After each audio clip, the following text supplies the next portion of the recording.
Mahlzeit zusammen. Mal wieder Thema Homelab und auch hier, ihr kennt's, es ist immer Bewegung drin und so weiter.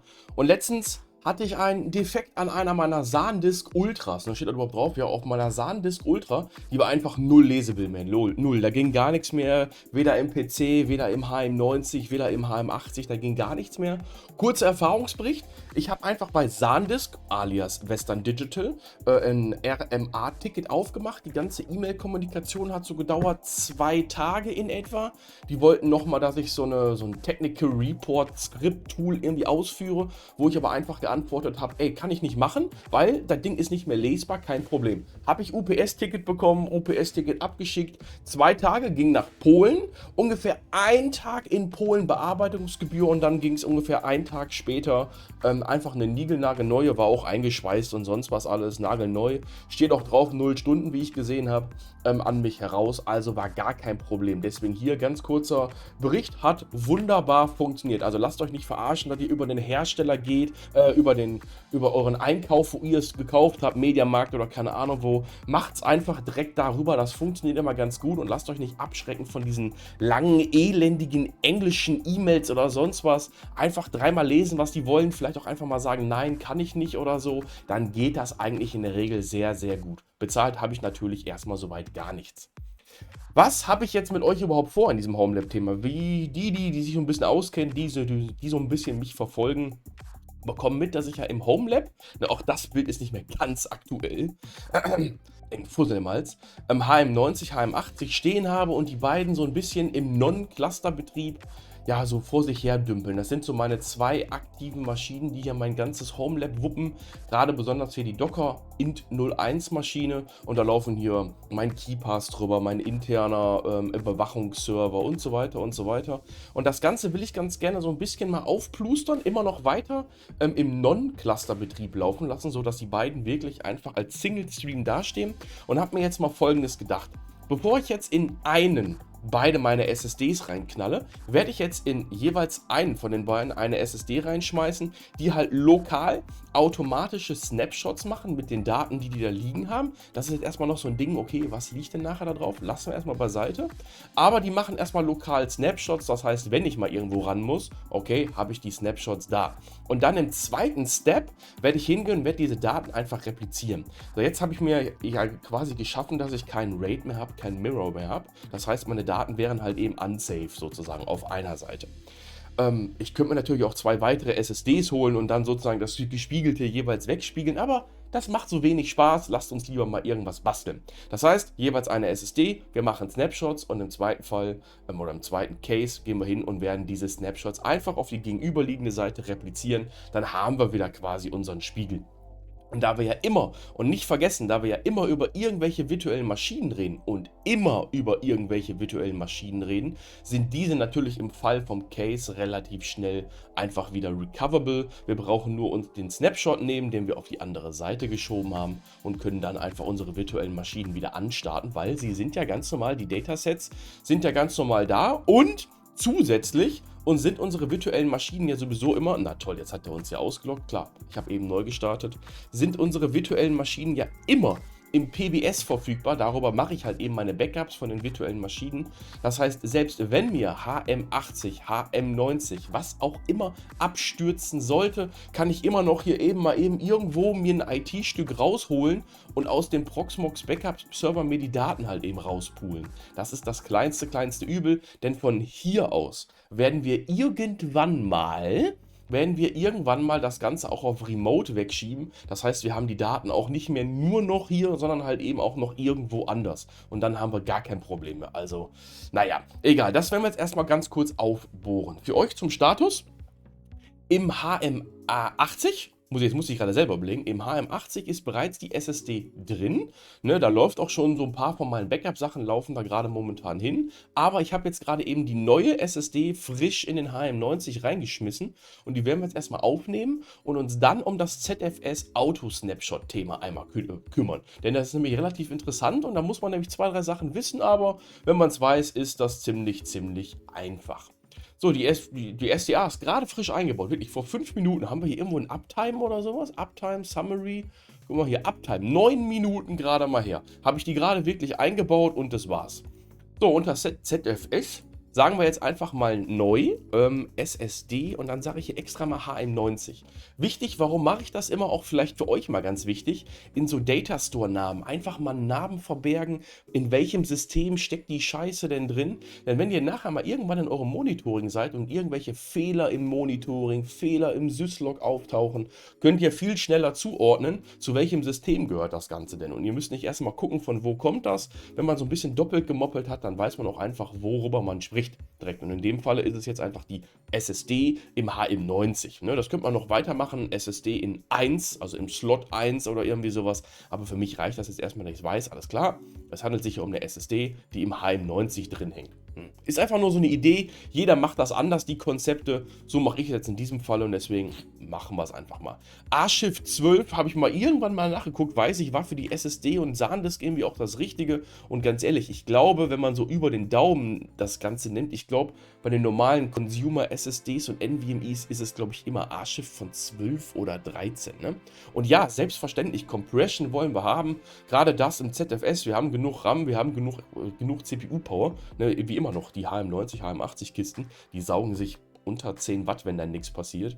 Und CPU ist, reicht 10-mal aus, da können wir so viele Maschinen drauf betreiben. Egal. So, Create, wird nicht lange dauern und dann ist die Kiste da.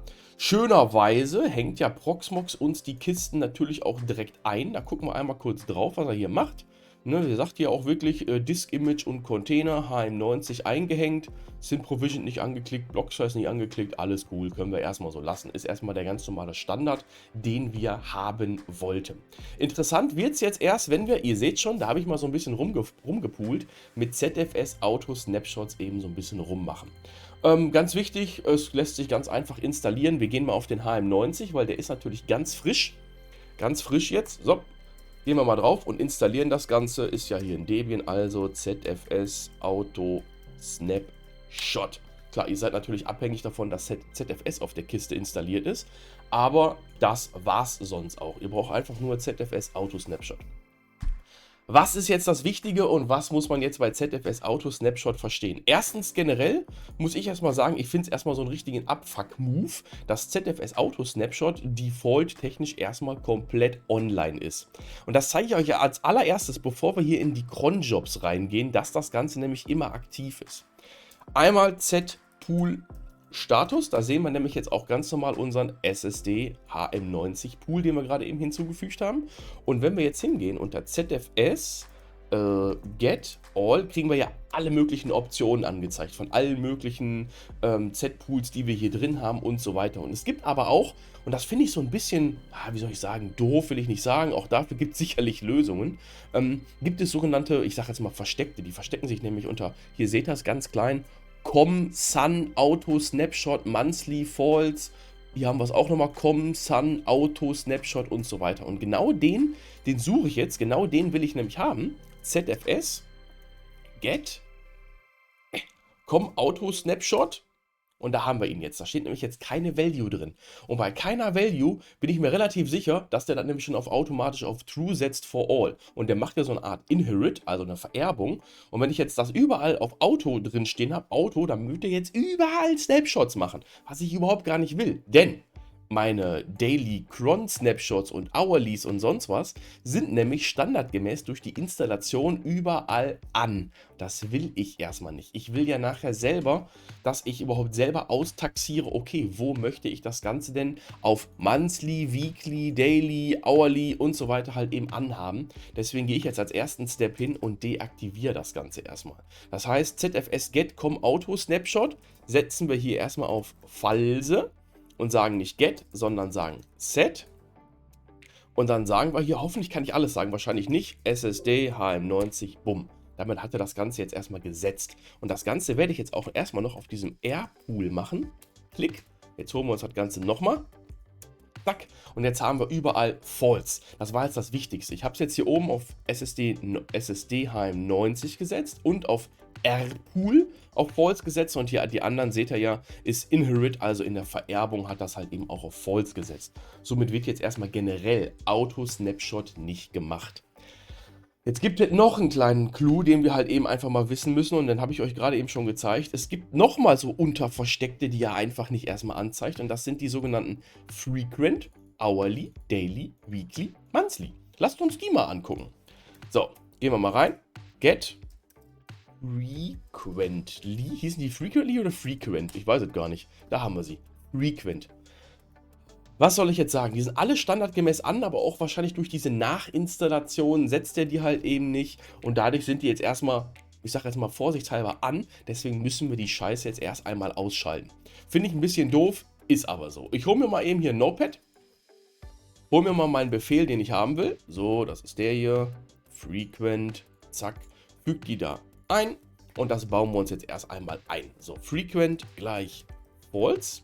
Ich gehe mal nach vorne. Sag hier Set, sag hier HMSSD. Ne, da seht ihr mal einfach mal live, was für eine mühselige Kacke man hier alles bauen muss. So, das füge ich mir jetzt einfach mal 5, 6 Mal hinzu und sage hier nicht Frequent, sondern dann gab es ja Daily, dann gab es Hourly, dann gab es Weekly und dann gab es Monthly. So, Frequent, Daily, Hourly, Weekly, Monthly. Habe ich jetzt irgendwas vergessen? Lass mich mal überlegen. Frequent, Hourly, Daily, Weekly, Monthly. Also ich habe, glaube ich, irgendwie soweit nichts vergessen. Frequent, Daily, Hourly. Wahrscheinlich, das ist einfach nur verkehrt herum natürlich, aber gut, ist jetzt erstmal egal. Daily, Weekly, Monthly. So, das Ganze brauchen wir zweimal, weil wir brauchen das Ganze nämlich auch nochmal für den Airpool. So, zack, zack, zack, zack, alle Befehle nehmen und jetzt heizen wir dem einfach mal ein. Hoffentlich habe ich alles richtig gemacht. Sieht danach aus, er hat zumindest keine Fehlermeldung gebracht. Wir können uns ja einmal kontrollieren. Ein Get Frequent, alles liegt auf False. Ein Daily einfach mal reingucken, alles liegt auf False. Gut, so jetzt haben wir wirklich erstmal generell alles abgeschaltet. Nicht wundern, warum hier noch ein Airpool mit HM80, Z-Backup, alle meine Testsachen noch drin. Wichtig ist erstmal, dass wir jetzt hier das Ganze auf HM90 und Airpool abgeschaltet haben. So, jetzt sind wir an dem Status erstmal angekommen, dass wir erstmal alles generell abgeschaltet haben. Also Auto-Snapshot läuft erstmal nicht, weil ich will mich ja nicht zumüllen. Ganz wichtig, um Gottes Willen, ein Snapshot verbraucht immer nur den Platz, von wegen der auch das Wachstum war in der letzten Zeit, zum letzten Snapshot und so weiter. Alles kompliziertes Thema, ist gar nicht so kompliziert. Aber ganz wichtig, ich will mir mein System trotzdem nicht zumüllen mit zig Snapshots. Das ist erstmal nicht mein Plan. So, wenn wir jetzt zu dieser Anleitung wieder zurückgehen, gehe ich jetzt wieder nach oben und wollte euch erstmal zeigen, wie funktioniert das Ganze denn überhaupt. Denn wenn man dieses ZFS Auto Snapshot installiert, installiert er nämlich auch sogenannte automatische Dateien in dem cronjob Ordner. Ihr wisst ja, euer Linux hat einen cronjob automatisch mit drauf und das liegt unter cron d und da gibt es eine Hauptdatei. Ach komm, geh doch da rein. Und da gibt es jetzt auch die mein Gott, Auto Snapshot, mein Gott, bing, bing, bing hier. ZFS Auto Snapshot. So, da gucken wir jetzt mal rein. Und hier ist sozusagen der Frequently im Endeffekt drin. Also der Frequently ist der alle 15 Minuten ein Snapshot macht. Jedes Mal werdet ihr jetzt überall in den einzelnen Dateien immer dasselbe sehen. Er fragt hier erstmal überhaupt ab, ist ZFS Auto überhaupt oder ZFS Auto Snapshot überhaupt installiert? Wenn ja, dann mach halt bitte, mein Gott, ich muss das Fenster breiter machen. Dann mach halt bitte einen Snapshot. Und in dem Falle hier ist Frequent, hier alle 15 Minuten und behalte mir sozusagen 4 Stück über. Das ist schon das, was ich einfach in meinem Lebenszyklus hier, wo ich nicht super aktiv dran arbeite, eigentlich gar nicht brauche. Ne, das sind einfach viel zu viele Snapshots. Ja, man kann es machen. Ja, ich verbrauche ja nicht viel. Aber ganz ehrlich, man muss mal die Realität sehen. Wenn ich irgendein Problem irgendwie bemerke oder sowas, dann ist das doch meistens eher Stunden später oder irgendwas in der Richtung. Ich greife auf einen Snapshot von gestern zu oder sowas. Ich finde dieses Keep 4, bis ich mich eingeloggt habe, bis ich überhaupt festgestellt habe, wo ist das Problem, sind ja die schon wieder hinten rausgefallen. Viel zu viel. Wie gesagt, ist persönliche Meinung. Man muss das immer auf sich selber heruntermünzen. Was braucht man überhaupt? So, der ist jetzt halt eben erstmal für mich auch nicht wichtig, aber haben wir ja auch gerade ganz normal disabled, wo wir hier im Notepad gesagt haben, alles klar, frequently false brauche ich gar nicht, will ich nicht. Das hier brauchen wir gar nicht anzufassen, aber das wollte ich euch trotzdem zeigen, dass das automatisch trotzdem immer wieder angefasst wird, alle 15 Minuten. Das passiert automatisch. Wenn ihr das nicht wollt, dass dieser Snapshot-Cronjob einmal drüber geht, dann kommentiert ihn halt eben einfach aus. Aber, ganz wichtig, dann funktioniert das generell mit der Option nicht mehr. Ne, das müsst ihr jetzt einfach mal verstehen, dass diese Option hier, ne, Auto-Snapshot, frequently false und true und so weiter, auf jeden Fall darauf runtermünzt, dass das da ausgeführt wird. Wenn ihr das hier deaktiviert, passiert auch hier, wenn ihr das hier aktiv habt und das hier aus habt, nichts mehr. Das wollte ich euch mal ganz wichtig sagen, denn das ist nämlich ganz, ganz wichtig.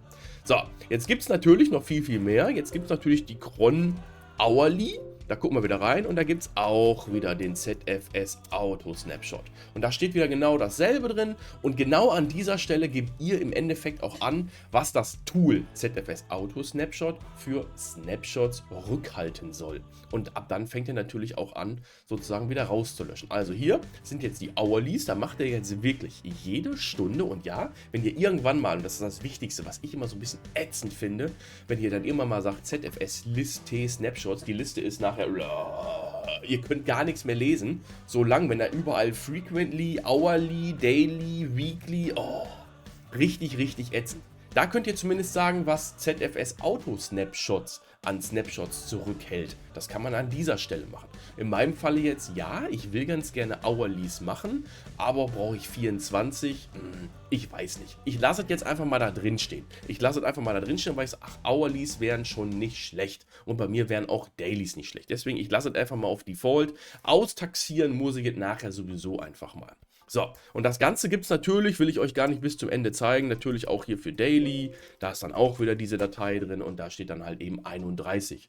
Ne, ganz wichtig, das wäre nochmal bei Monaten, die nur 28 Tage haben, Monat, Einzahl, 28 Tage halt eben trotzdem 31 Tage zurückgehalten. Ne? Das geht hier nicht irgendwie auf, der erkennt irgendwie den Monat, sondern es werden einfach 31 Snapshots zurückgehalten, die das Label Daily haben. Auch dieses Tool ZFS Auto Snapshot arbeitet einfach nur anhand von den Labels und er macht auch einfach da eine Namenserkennung anhand von einem Label. Ne, das heißt, ihr könnt auch selber irgendwelche Rhythmen einstellen, wenn ihr wollt. Also wenn ihr zum Beispiel wollt, dass ein Snapshot alle 2 Wochen nur gemacht wird, 2 Wochen oder alle 2 Tage, ist auch egal, ihr könnt auch einen eigenen Rhythmus schaffen, könnt ihr das auch am Hand von diesem Label machen. Das geht schon, das kann man einbauen und dadurch ist ja, ZFS Auto Snapshot halt eben ziemlich, wie soll ich sagen, flexibel in dem Falle. Ne? Gut, das Daily lassen wir auf jeden Fall drin, denn das finde ich ist das Wichtigste und das Hourly lassen wir auch mal drin, obwohl der jetzt 24 Snapshots macht.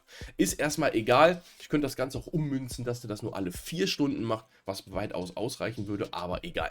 So, jetzt haben wir eben gelernt, wir haben das Ganze disabled. Das heißt, wir werden das Ganze für mich jetzt erstmal enablen. Also, ZFS Set, jetzt muss ich mal einfach gucken, ist ja glaube ich einfacher, wenn ich es mache. Sag jetzt hier wieder Daily und Hourly. Setzen wir jetzt hier mal auf True, hier auch mal auf True, sagen SSD HM90 und setze die beiden einfach mal rein. So, und jetzt muss ich mich eigentlich erstmal um gar nichts mehr kümmern. Jetzt wird auf dem Haupt-Dataset, auf dem Haupt-Z-Pool werden jetzt Snapshots gemacht. Das ist natürlich nicht mein Finale. Was wir jetzt hier noch gar nicht gemacht haben, ist irgendwelche Datasets mit irgendwelchen Quotierungen anzulegen. So weit bin ich ja noch gar nicht. Ne? Ich wollte euch erstmal sagen, okay, was muss ich halt eben machen, um ZFS Auto Snapshots zu aktivieren. Ganz, ganz, ganz, ganz wichtig. Ich versuche euch ja immer alles Mögliche zu sagen. Ihr müsst natürlich hier eure ganzen Hourlies und eure automatischen Snapshots, wofür auch immer, setzt ihr natürlich auf euren einzelnen Datasets und bitte nicht unbedingt auf euren so wie ich das jetzt hier getan habe, auf euren Haupt-Z-Pools, wo ihr meistens keine Daten hinlegt. Außer da legt ihr natürlich direkt eure Daten hin. Ne? Das ist ganz, ganz wichtig. Hier zum Beispiel der R-Pool Data ist ja auch ein Dataset, was automatisch Proxmox anlegt. Also ihr müsst da genau gucken, wo ihr was anlegt und wo ihr diese Snapshots braucht. Ne? Ganz, ganz wichtig. Und ich habe auch letztens gelernt gehabt, wenn ihr mal eine Übersicht bekommen wollt, was verbraucht wo, an welcher Stelle denn wie viel Platz, gibt es einen ganz coolen Befehl. Jetzt muss ich selber überlegen, der war glaube ich ZFS list-o space. Da bekommt ihr, leider Gottes jetzt gerade nicht sehbar, da bekommt ihr aber trotzdem mit o space eine Liste angezeigt, was wie viel Speicherplatz verbraucht. Und dann sind hier zwischendrin, das sehen wir jetzt gerade leider nicht, weil wir keinen Snapshot haben, tauchen auch die Snapshots auf. Und dann seht ihr wirklich, okay, in diesem Dataset verbrauchen die Snapshots so und so viel Platz. Und das ist die Anzeige hier, so und so viel Platz verbraucht im Endeffekt meine RAW-Daten, die da gerade drauf liegen. Also da hat man wirklich einfach mal eine Übersicht, okay, wie viel Speicherplatz verbrauchen meine Snapshots und wie viel Speicherplatz verbrauche ich eigentlich in meinem Dataset oder in meinem Z-Vol. Kann ja auch sein, dass ihr Z-Vols verwendet. Da kann man ja auch ganz normal Snapshots fahren. So, das war jetzt erstmal zum Thema ZFS Auto Snapshots. Ich werde das Ganze mal bei mir auf die Webseite auch mal drauf pumpen, denn man kann hier natürlich einiges einstellen. Man kann das Ganze, ja, wie soll ich sagen, filigran einstellen. Ich weiß nicht unbedingt, ob man 24 Hourlies braucht, aber man kann ja auch Hourlies machen. Ne? Das könnte man sich auch einfach mal überlegen und einfach sagen, alles klar, ich gehe jetzt nochmal in meine Hourlies hier rein und sage halt, okay, ich will nicht 24 Stück halten, sondern halt eben, ich will nur 6 Stück rückwirkend halten. Dann habe ich immer die letzten 6 Stunden, wo ich darauf zurückgreifen kann, wenn irgendein Problem auftritt. Ne, aber jetzt ist die Frage wieder, Hourly passiert nachts um 3 irgendwas, ich komme morgens zur Arbeit, dann habe ich halt eben nur noch ein paar Stunden rückwirkend, dann müsste ich schon wieder auf den Daily zurückgreifen. Ihr merkt, man muss sich genau austaxieren, was ist das Richtige für meinen Anwendungsfall, für mein Dataset, was ich da gerade irgendwie snapshotten möchte. Das ist halt extrem wichtig. Bestes Beispiel, sage ich immer, sagen wir mal jetzt ein großes Filesystem, wo mehrere Mitarbeiter auf Dateisystemebene dran arbeiten. Da macht natürlich so ein Hourly, zumindest über die komplette Arbeitszeit und vielleicht auch rückwirkend über einen Tag zurück, vielleicht sogar ein Frequently, vielleicht sogar Sinn, weil da kann man natürlich einzelne Dateien für den Benutzer, falls irgendwas beschädigt ist oder gelöscht worden ist, kann man da schnell irgendwelche Snapshots rausholen. Allerdings, wenn wir jetzt über Datenbestände reden, die einfach längerfristig sind, dann brauchen wir einfach keine Frequently und vielleicht auch keine Hourlies. Ne, deswegen muss man das erstmal so ein bisschen austaxieren. Ich jetzt für meinen Falle weiß ja auch noch gar nicht, wie ich jetzt und was für Daten da drauf liegen. Ich weiß nur, da laufen nachher meine VM-Backups drauf. Das heißt, ich werde wahrscheinlich keine Hourlies erstmal so grob brauchen. Ne? Trotzdem, da ist das Konstrukt, das wollte ich euch erst einmal zeigen, wie ich es jetzt im Hintergrund fahre. Ich wollte euch keine finale Sache zeigen, da ganz, ganz wichtig. Ich habe mir nur gedacht gehabt, das ist halt eben ein sehr interessantes Konstrukt, dass ich halt eben die Snapshots habe und wenn ich die Snapshots habe, werde ich die jetzt im zweiten Step, folgendes Video, wenn ich mir mein Konzept jetzt überlegt habe, werde ich die natürlich mit ZFS Replication natürlich auch automatisch, werden die dann irgendwie stündlich rübergeschoben oder sowas, werden die halt eben auf die andere Seite geschoben, so dass mir eine Seite komplett wegfällt, ich mit der anderen Seite trotzdem weiterarbeiten könnte. Zwar nichts Automatisches, ich muss als Administrator händisch dran arbeiten, ganz wichtig, aber meine Daten sind halt eben da. Ganz wichtig, das war auch nicht, warum auch immer, man kann auch Clusterbetrieb und so weiter fahren. Dann hast du halt eben immer andauernd diesen ganzen Netzwerk-Traffic oben drüber. Man kann auch die ganzen Datenbestände mit NFS replizieren und tralala. Wollte ich alles gar nicht. Ich wollte lokal, das ist das Konzept jetzt gerade eben. Ich zeichne euch es einfach mal ein. Das ist nämlich sozusagen das Konzept dahinter. Ich arbeite immer lokal im Endeffekt. Das heißt, ich bleibe immer lokal, arbeite mit der lokalen Performance, muss nichts die ganze Zeit über mein Netzwerk pumpen, irgendeinen Datenabgleich machen oder sonst was viel Netzwerktraffic verursacht und alles muss immer geschrieben werden, alles muss immer gesynkt werden. So habe ich immer nur lokale Arbeit. Meine Maschinen arbeiten immer lokal, haben immer die lokale Performance. Das heißt, ich schreibe immer lokal, ich sage immer lokal auf meine Disks und kann dann, wenn Zeit ist, einfach mein Delta einfach mit ZFS unten wegreplizieren und bin trotzdem sozusagen sicher. Ne? Das ist im Endeffekt das kleine Konzept hinter dieser Zeichnung. Einfach mal so ganz grob für euch einfach mal aufgezeichnet, worum es im Endeffekt geht. So, viel Blabla, viel Theorie muss man erstmal verarbeiten, muss man auch selber erstmal mit rumspielen. Aber ja, so ist das halt eben. Wenn man jetzt mit Snapshots weiterdenkt und auch immer dran denken, ganz, ganz wichtig, macht euch nicht zu viel, denkt dran, wie und wo und wie viel in welcher Menge an Snapshots brauche ich hier überhaupt in meinen einzelnen Konstrukten. Also denkt immer in mehreren Datasets, bitte nicht in einem, teilt es halt eben auf und denkt immer an eure Quotierung. Wir haben festgestellt, ZFS kann man wohl sehr gut überprovisionieren und dann kommt man ganz, ganz schnell, auch wenn man mit Snapshots arbeitet, in ein großes Problem. Anderes Thema. Macht's gut, bis dahin, ich hoffe, das Video hat euch gefallen, haut rein, ciao.